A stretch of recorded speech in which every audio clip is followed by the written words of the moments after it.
Shalom saudara, bagaimana kabar saudara hari ini? Besar harapan kami bahwa Allah senantiasa menaungi kita semua dengan kasih dan anugerahnya.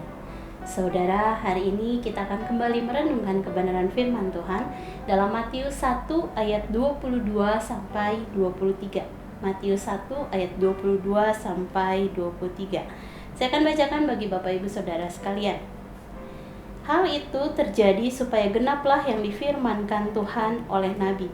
Sesungguhnya anak darah itu akan mengandung dan melahirkan seorang anak laki-laki, dan mereka akan menamakan dia Immanuel, yang berarti Allah menyertai kita. Firman Tuhan pagi hari ini saya beri judul, Yesus adalah Allah yang menjadi manusia. Bapak Ibu Saudara sekalian, perenungan mengenai kelahiran Yesus Kristus dalam Matius 1 ayat 22 sampai 23 dapat membawa setiap kita kepada dua kebenaran, yaitu yang pertama, Yesus adalah Allah yang menjadi manusia.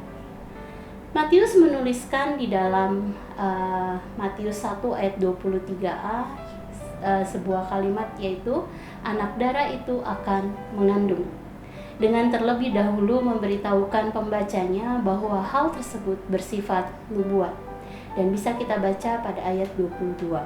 Hal ini berarti dalam rencana Allah atas kelahiran Mesias, Allah menghendaki agar Yesus Kristus lahir melalui seorang darah, bukan berasal dari pria, tetapi kelahiran secara supranatural.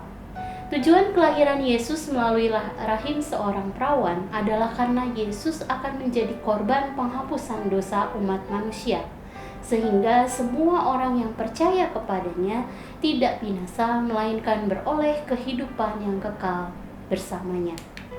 Saudara, dengan mengetahui bahwa Yesus adalah Allah yang menjadi manusia, dapat mendorong kita untuk membangun kehidupan rohani yang murni dan tidak dicemarkan oleh dosa.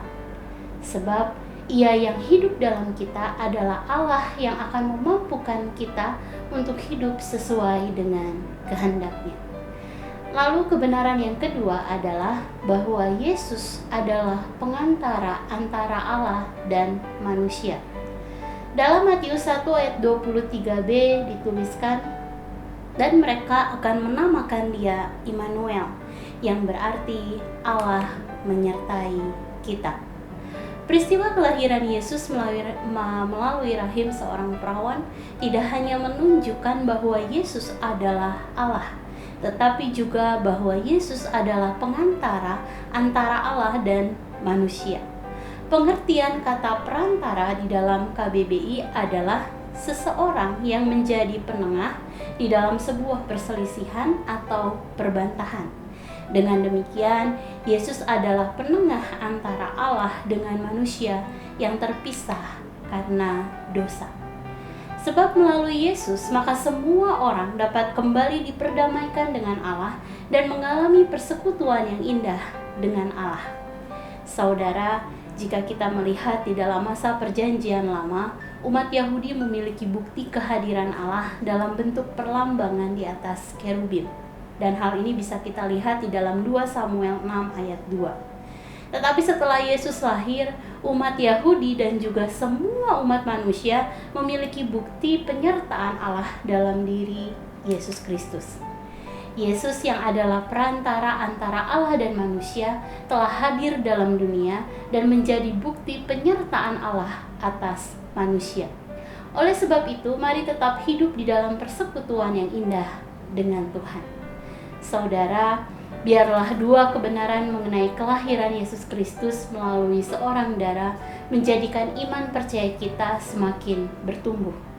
Tetaplah teguh dalam iman kepadanya. Demikian perenungan pada pagi hari ini. Mari kita berdoa. Tuhan, terima kasih untuk firman yang sudah disampaikan pada pagi hari ini. Tuhan, mengingatkan kami akan dua kebenaran yang bisa kami peroleh ketika kami kembali mengingat masa-masa di mana Engkau hadir di dunia ini, Tuhan. Engkau yang adalah Allah yang menjadi manusia, dan Engkau yang adalah imam besar agung bagi setiap kami. Kami bersyukur bahwa keberadaanmu sungguh menjadi satu hal yang paling berharga di dalam kehidupan kami.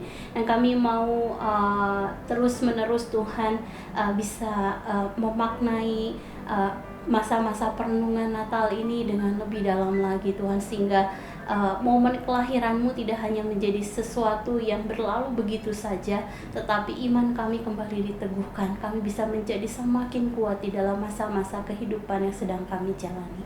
Kami menyerahkan semua dalam tangan kasih-Mu sepanjang hari ini, Allah yang akan menolong kami di dalam segala sesuatunya. Terima kasih, di dalam nama-Mu Tuhan Yesus kami berdoa dan bersyukur. Haleluya. Amin. Selamat pagi, selamat beraktivitas. Tuhan Yesus memberkati.